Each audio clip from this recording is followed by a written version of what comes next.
Hello, wonderful people. Welcome to my channel. I forgot to wrap up the Mahadasha Antardasha with the Mercury one. So let's finish this story that we started. So Mahadasha is the major time fractal and Antardasha is the sub-time fractal, which follows in Vedic astrology.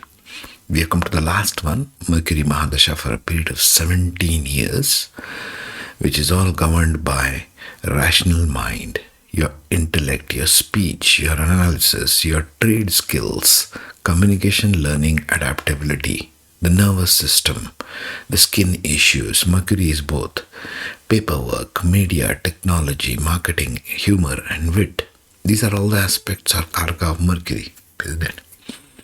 The shadow here being too much of overthinking, anxiety, gossip, scattered focus, detachment, and intellectual arrogance. Mercury has a lot of that going on.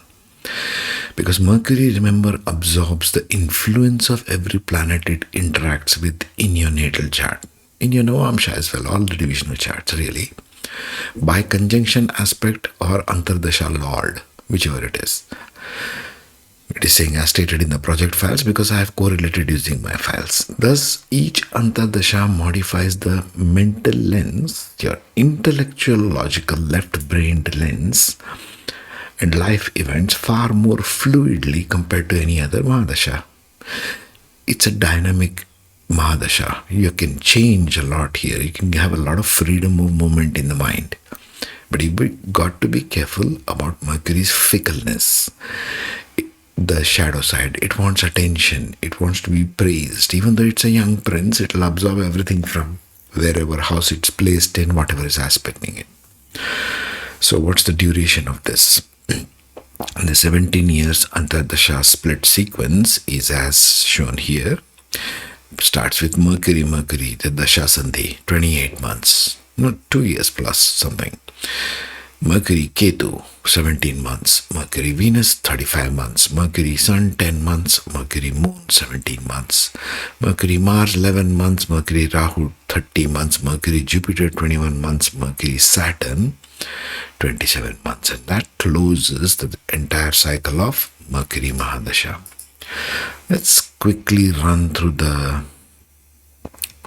Sabdashas, each one of the Antardasha. Mercury, core blend, pure intellect, mobility, communication, learning, trade, analysis, problem solving, and networking. This is where the soul begins this journey. So it might feel like a little void, as is the beginning of any Mahadasha. Mind races, curiosity peaks, sharp perception, multitasking, early signs of overwhelm if scattered. This is the one thing you got to be scared, taken care of in Mercury Mahadasha. Don't get too OCD and don't get too much overthinking patterns. That's the caution. Karmic function being replace of karmic speech, education, skills, siblings. Mercury is a karaka of siblings, documentation, contracts, past life, intellectual patterns surface. Outer life may show up as study, exams, certification, job changes, business openings, writing, marketing, media exposure, paperwork, and relocation. All the aspects of Mercury will show up here. Next, we begin with Mercury Ketu for a period of 7 months. Now, Ketu is a karaka of cutting off things from your life. Okay? So, hyper analysis, hyper intellectual detachment, internalization of knowledge, and spiritualized logic. In this day and age, I would say the last one is quite necessary because there's so much of fake spirituality going around in the media, isn't it? Psychological field consists of deep concentration, surgical mental clarity, intuitive mathematics, introversion, withdrawal from the noise. So much of that in the social media. Noise cleanses karmas of speech and communication, dissolves false thinking, sharpens discrimination, triggers perfectionism. Ketu is a perfectionist.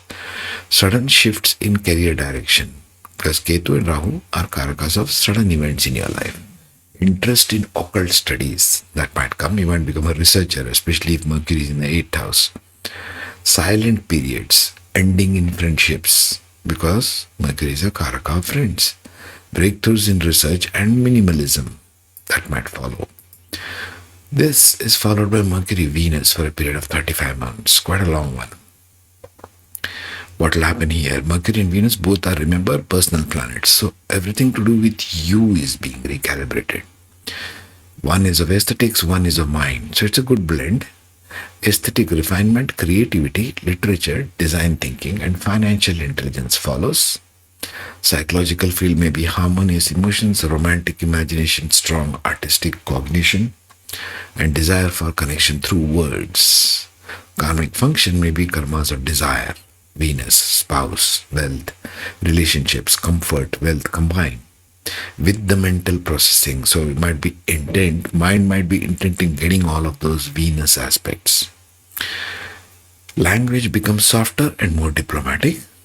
Of course, depends upon where Venus is sitting. Let's say Venus is sitting with Ketu and you run Mercury Venus. That will have quite a different result. So be careful of this generic analysis. Artistic work, writing, design, creative businesses. This is what outer events may show up as. Luxury purchases, jewelry purchases, the entire scam of the jewelry industry. Romantic developments, financial gains, and public improvements may happen, followed by the Mercury Sun Antardasha, which is all about mental clarity. Sun clarifies, assertive communication, leadership in ideas, and ego intellectual integration. Psychological field may show up as confidence, which increases. Usually, Mercury and Sun are one house apart or together, isn't it? Usually, Mercury is combust in a chart because too close to the Sun. So it becomes active. That particular house will become active. Communication becomes authoritative. Strong need to express truth may become critical. Sun is very critical wherever it sits in. Ego purification through speech, karmas involving father, authority, bosses, etc. may arise.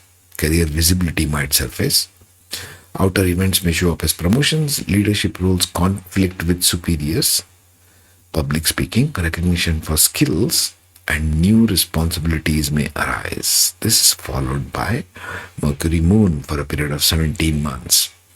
Now, this is all about emotional intelligence merges with intellect. Memory sharpens, imagination becomes strong. Sentimental thinking, mood driven decisions, empathy heightens. Moon is empathic, and both are absorption planets. So be very careful how these are placed. There will be a lot of absorption from collective going on in the 17 months. So nourishment merges with Mercury's analysis, emotional patterns become conscious. Outer life events may be home changes, family conversations, nurturing relationships, creative content work. Yeah, that could be there. Property discussions. Moon is a karaka of property like Mars. And short travels may happen. Mercury, Mars. Now this can become a little sharper, isn't it? Harsh communication. See, aggressive logic, competitive intelligence, sharply strategic thinking.